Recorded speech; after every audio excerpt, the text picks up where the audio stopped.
대기업이면 안심했죠. 이 한 가지 때문에 결국 퇴사했습니다. 솔직히 말해서요, 저도 그랬어요. 대기업에 들어갔을 땐 이제 내 인생 안정됐다는 생각이 제일 먼저 들었거든요. 연봉 괜찮고 복지도 탄탄하고 남들이 부러워하는 직장이라는 자부심도 있었죠.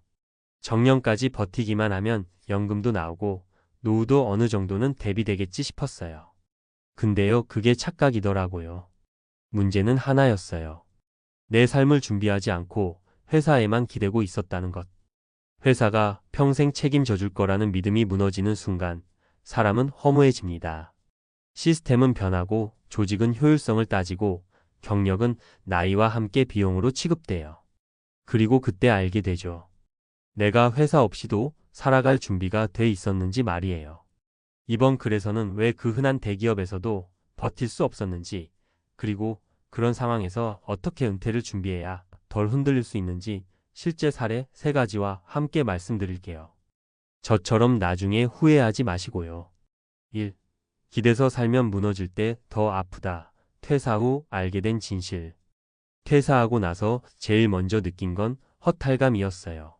수십 년간 시간과 열정을 바친 회사였는데 어느 순간 저를 불필요한 비용으로 여기더군요.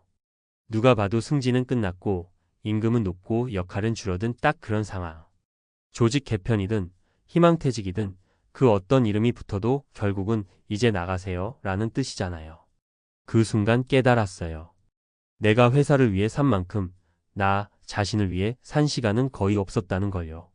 정년까지 있을 거라 믿었던 건 그냥 희망사항이었을 뿐 준비되지 않은 퇴직은 예고 없는 폭풍 같았어요.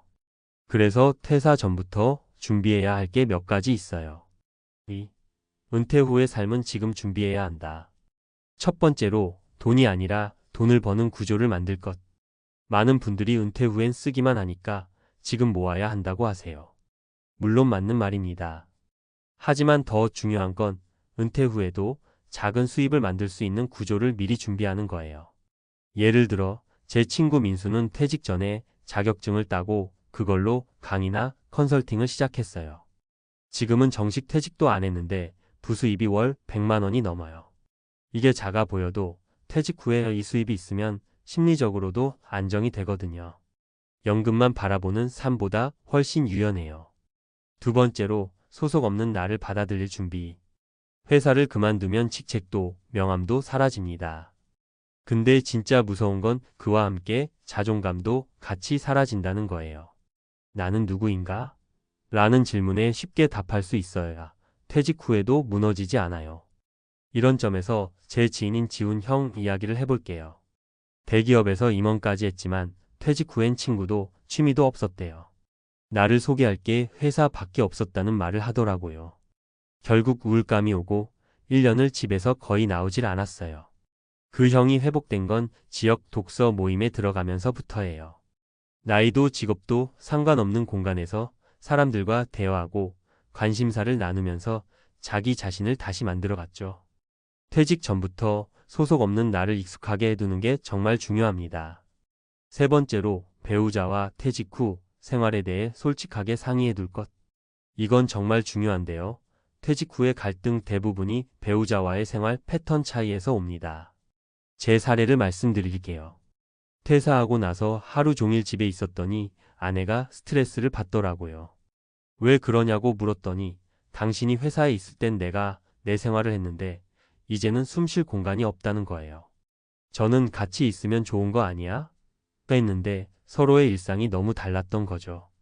지금은 각자 일정 조율하면서 서로 간섭하지 않기로 했어요. 아내는 오후에 친구들 만나고 저는 아침 운동 가고 오후엔 유튜브 영상 편집하거나 농장 일 도우면서 시간을 보내죠. 그렇게 하니까 갈등이 줄었어요. 퇴직 후의 생활 방식은 미리 상의해서 맞춰가야 합니다. 3. 지금 당신에게 꼭 필요한 은퇴 전 체크리스트. 퇴사에도 돈 들어올 구조가 있는가? 작게라도 내 브랜드, 내 콘텐츠, 내 기술이 있어야 해요. 회사 명함 없이도 당당할 수 있는가? 취미, 봉사, 독서 모임 등 회사 밖의 정체성을 만들어 보세요. 배우자와의 퇴직 후 생활 방식, 이야기 나눠봤는가? 하루 일과 개인 공간, 소비 계획 등을 미리 공유하세요. 마무리하며 회사를 위한 인생에서 나를 위한 인생으로. 대기업이라고 안심하면 안 됩니다. 정년까지 버티는 건 점점 더 어려워지고 있어요. 그리고 퇴사 이후는 생존의 문제가 아니라 삶의 질의 문제입니다. 당황하고 무너지고 외로워지는 그 시기를 피하려면 지금부터 준비해야 해요. 저처럼 이 한 가지 때문에 결국 퇴사했다고 말하지 않도록 지금이라도 삶의 중심을 회사가 아니라 나 자신으로 돌려보세요. 그게 진짜 은퇴 준비의 시작입니다. 4. 왜 지금 퇴직 준비는 선택이 아닌 필수인가? 요즘은 정년퇴직이라는 개념 자체가 흔들리고 있어요. 회사는 점점 젊은 인력, 디지털에 능숙한 인재를 선호하고 중장년층은 인건비 높은 사람으로 밀려나죠. 그러다 보니 50대 초반에 명예퇴직이라는 이름으로 권고받는 경우가 늘고 있고요. 이런 흐름은 개인의 잘못이 아닙니다. 시대의 변화죠. 그래서 우리는 물어봐야 해요. 나는 회사 없이도 살 수 있는가? 나의 가치는 직장 밖에서도 유효한가? 이 질문에 자신 있게 그렇다고 말할 수 있어야 회사와의 이별이 끝이 아니라 시작이 됩니다. 5. 세 번째 사례 퇴직 2년 전 작은 블로그로 시작한 인생 이마. 제 후배 중에 성진이라는 친구가 있어요. 40대 중반부터 회사의 분위기를 눈치채고 주말마다 부업 겸 블로그를 시작했어요. 퇴직 후엔 그 블로그를 유튜브와 연계해 중년 남성을 위한 생활정보 콘텐츠를 올리기 시작했죠. 초반에는 조회수도 안 나오고 댓글도 없었어요. 근데 꾸준히 하다 보니 나중에는 소소한 광고 수익도 생기고 강연 제안까지 들어오더라고요. 지금은 회사 없이도 살 수 있겠구나라는 자신감이 생겼다고 해요. 여기서 중요한 건 돈을 많이 벌었느냐가 아니라 스스로 무언가를 만들어 나간 경험입니다. 그게 사람을 살게 만들어요. 퇴직 후에 가장 필요한 건 새로운 나로 살아갈 근육이거든요. 6.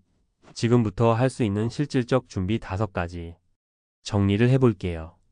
퇴직이라는 예고된 미래에 휘둘리지 않기 위해 지금부터 할 수 있는 5가지 준비입니다. 월 1만 원이라도 내 힘으로 벌어보자. 블로그, 유튜브, 플리마켓, 온라인 강의 등 작은 수입 구조를 만들어 보세요. 하루 중 회사 외의 시간을 늘려보자. 일 외에도 몰입할 수 있는 걸 찾아야 해요. 독서, 운동, 취미 뭐든지요. SNS든 커뮤니티든 나만의 소통 공간을 만들어라. 회사 밖에서 인간관계를 넓혀두는 게 퇴직 후 외로움과 무력감을 줄여줍니다. 집에서 나만의 공간과 시간 확보하기. 퇴직 후 부부가 24시간 붙어 있으면 갈등이 커질 수 있어요. 각자의 공간과 리듬을 존중하는 훈련이 필요합니다. 노후 비용 구조 점검하기. 무조건 줄이라는 말이 아닙니다. 내가 정말 쓰고 싶은데 쓰기 위해 덜 중요한 소비를 정리해 보세요. 7. 결론 회사를 떠나도 나를 지켜주는 건 결국 내 삶의 구조. 우리가 회사에 기대는 건 안정을 위해서예요. 그런데 진짜 안정은 회사가 아닌 스스로 만들어낸 나만의 구조에서 나옵니다. 수입이 크지 않아도 내가 선택할 수 있는 삶. 소속이 없어도 내가 의미 있다고 느끼는 활동. 그게 진짜 은퇴 준비입니다. 퇴사라는 말이 더 이상 두렵지 않으려면 지금부터라도 조금씩 준비해 보세요. 회사 밖에 나를 만들어가는 연습. 생각보다 재밌고 생각보다 나다운 삶을 열어줄지도 모릅니다.